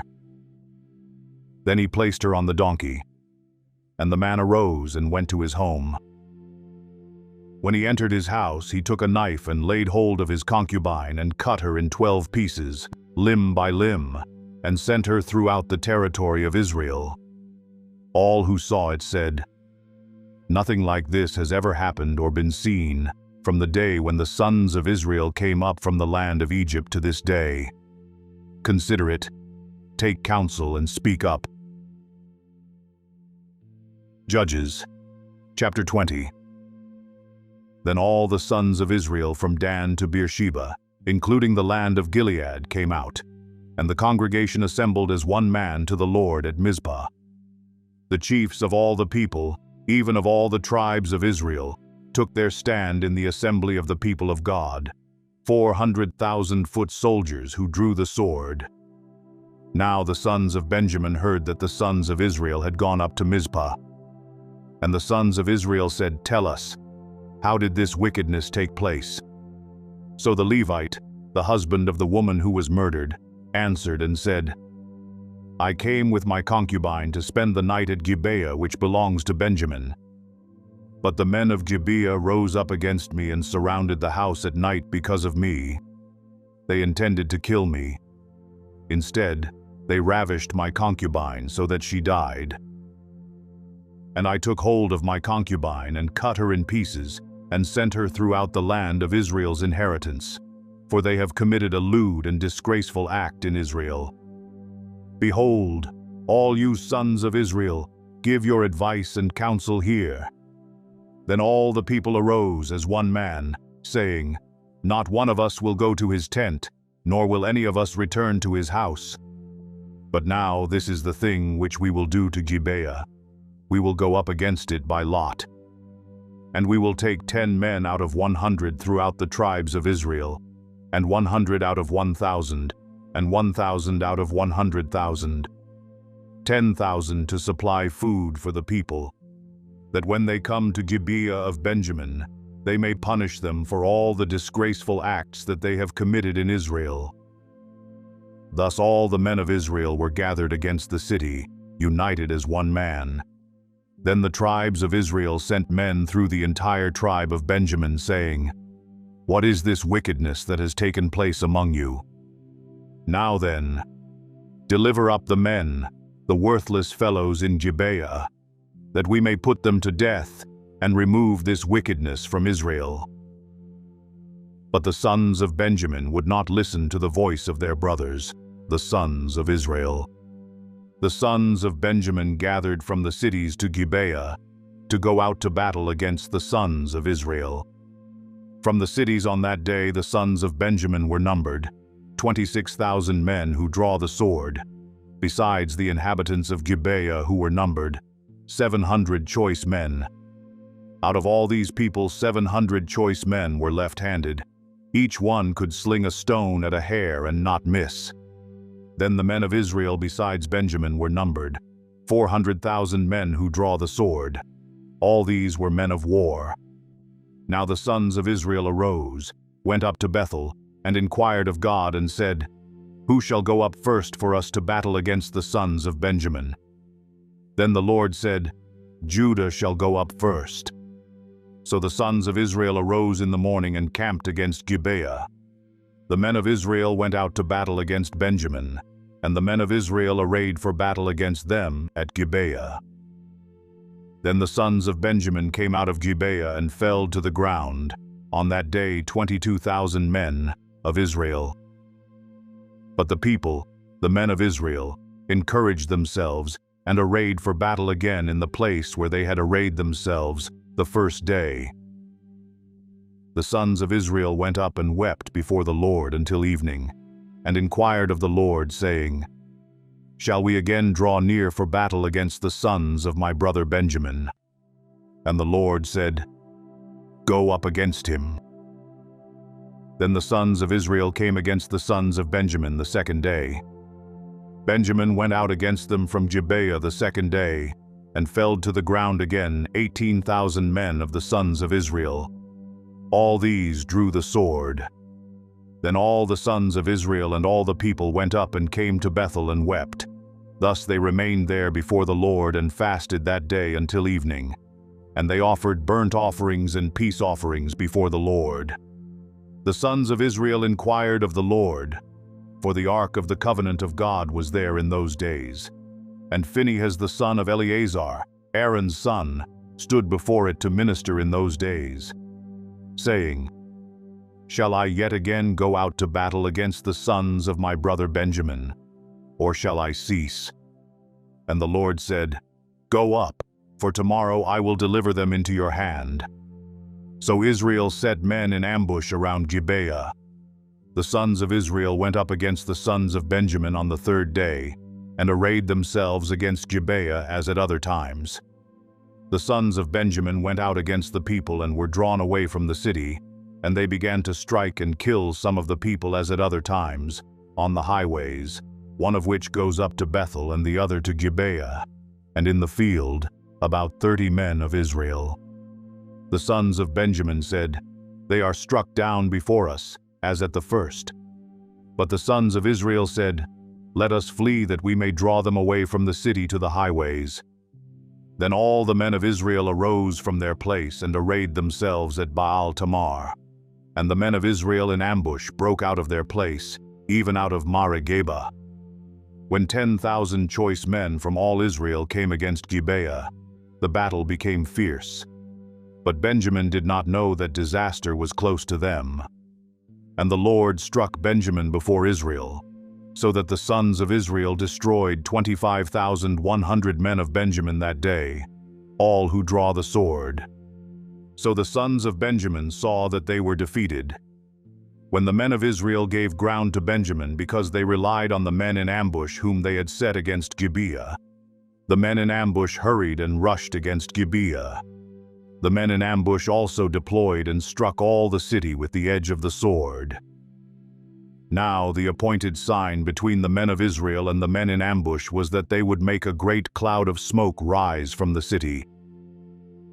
Then the men of Israel turned in the battle, and Benjamin began to strike and kill about 30 men of Israel. For they said, "Surely they are defeated before us, as in the first battle."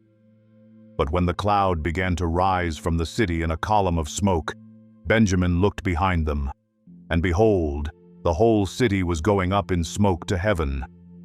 Then the men of Israel turned, and the men of Benjamin were terrified, for they saw that disaster was close to them. Therefore they turned their backs before the men of Israel toward the direction of the wilderness. But the battle overtook them while those who came out of the cities destroyed them in the midst of them. They surrounded Benjamin, pursued them without rest, and trod them down opposite Gibeah toward the east. Thus 18,000 men of Benjamin fell. All these were valiant warriors. The rest turned and fled toward the wilderness to the rock of Rimmon, but they caught 5,000 of them on the highways and overtook them at Gidom, and killed 2,000 of them. So all of Benjamin who fell that day were 25,000 men who draw the sword. All these were valiant warriors. But 600 men turned and fled toward the wilderness to the rock of Rimmon, and they remained at the rock of Rimmon 4 months. The men of Israel then turned back against the sons of Benjamin and struck them with the edge of the sword, both the entire city with the cattle and all that they found. They also set on fire all the cities which they found. Judges, chapter 21. Now the men of Israel had sworn in Mizpah, saying, "None of us shall give his daughter to Benjamin in marriage." So the people came to Bethel and sat there before God until evening, and lifted up their voices, and wept bitterly.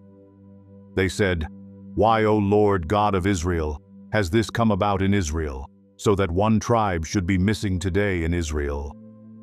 It came about the next day that the people arose early and built an altar there and offered burnt offerings and peace offerings. Then the sons of Israel said, Who is there among all the tribes of Israel who did not come up in the assembly to the Lord? For they had taken a great oath concerning him, who did not come up to the Lord at Mizpah, saying, He shall surely be put to death. And the sons of Israel were sorry for their brother Benjamin, and said, One tribe is cut off from Israel today. What shall we do for wives for those who are left, since we have sworn by the Lord not to give them any of our daughters in marriage? And they said, What one is there of the tribes of Israel who did not come up to the Lord at Mizpah? And behold, no one had come to the camp from Jabesh-Gilead to the assembly. For when the people were numbered, behold, not one of the inhabitants of Jabesh-Gilead was there. And the congregation sent 12,000 of the valiant warriors there, and commanded them, saying, Go and strike the inhabitants of Jabesh-Gilead with the edge of the sword, with the women and the little ones. This is the thing that you shall do. You shall utterly destroy every man and every woman who has lain with a man. And they found among the inhabitants of Jabesh-Gilead 400 young virgins, who had not known a man by lying with him. And they brought them to the camp at Shiloh, which is in the land of Canaan. Then the whole congregation sent word and spoke to the sons of Benjamin, who were at the rock of Rimmon, and proclaimed peace to them.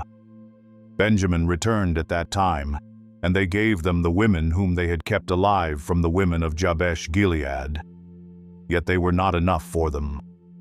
And the people were sorry for Benjamin, because the Lord had made a breach in the tribes of Israel. Then the elders of the congregation said, What shall we do for wives for those who are left, since the women are destroyed out of Benjamin? They said, There must be an inheritance for the survivors of Benjamin, so that a tribe will not be blotted out from Israel. But we cannot give them wives of our daughters. For the sons of Israel had sworn, saying, Cursed is he who gives a wife to Benjamin. So they said, Behold, there is a feast of the Lord from year to year in Shiloh, which is on the north side of Bethel, on the east side of the highway that goes up from Bethel to Shechem, and on the south side of Lebonah. And they commanded the sons of Benjamin, saying, Go and lie in wait in the vineyards, and watch. And behold, if the daughters of Shiloh come out to take part in the dances, then you shall come out of the vineyards, and each of you shall catch his wife from the daughters of Shiloh, and go to the land of Benjamin. It shall come about, when their fathers or their brothers come to complain to us, that we shall say to them, Give them to us voluntarily, because we did not take for each man of Benjamin a wife in battle, nor did you give them to them, else you would now be guilty. The sons of Benjamin did so, and took wives according to their number from those who danced, whom they carried away. And they went and returned to their inheritance, and rebuilt the cities and lived in them. The sons of Israel departed from there at that time, every man to his tribe and family, and each one of them went out from there to his inheritance. In those days there was no king in Israel. Everyone did what was right in his own eyes.